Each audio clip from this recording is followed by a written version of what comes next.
প্রিয় সম্মানিত দর্শকবিন্দু ভাই, আজকে হুগলি জেলা ফুরফুরা শরীফে আজকে আমাদের মাননীয় মুখ্যমন্ত্রী মমতা বন্দ্যোপাধ্যায় উনি আজকে আসবে। পীরজাদা গণেশ পীরজাদাদের সাথে আজকে ইফতার করার আয়োজন করা হয়েছে। এই জন্য আজকে আমাদের ফুরফুরা শরীফের কথা বলছি আমি।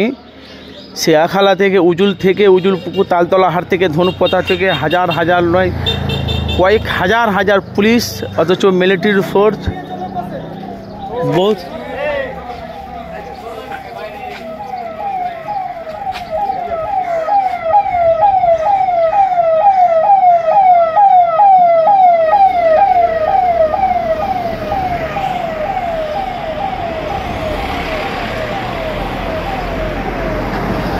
তো দেখতে পাচ্ছেন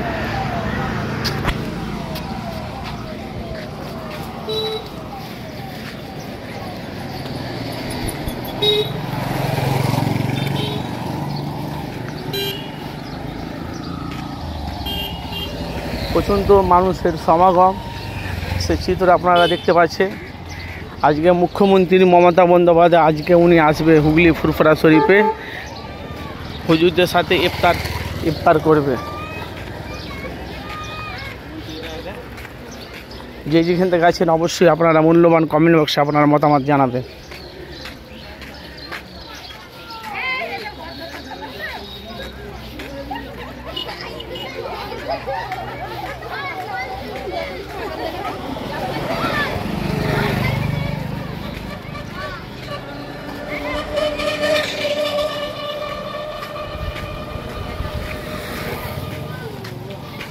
বিকেলে তো আসবে দিদি নাকি? হয়তো বিকেল তো হয়েই গেল। দেখো বহু এখন ধরে টেনে থাকবে না, আমরা ঠিকঠাক করছি, রেডি করছি তো। এখন আসতে 1 ঘন্টা ধরো। এটা তো এখন 3টা বাজে, 3টা 15 হলো মনে। 4টা 5টা বাজবে, 5টা বাজবে, হয়েছে সাহেব ইফতার করবে। এখান থেকে দরবার কত দূর? ধন্যবাদ, একটু করে 5 মিনিট আমাদের ওখানে ঘর তো। মেন যে দরবার, হ্যাঁ মেন যে দরবার এখানে। হ্যাঁ দাদা হুজুরের দরবার।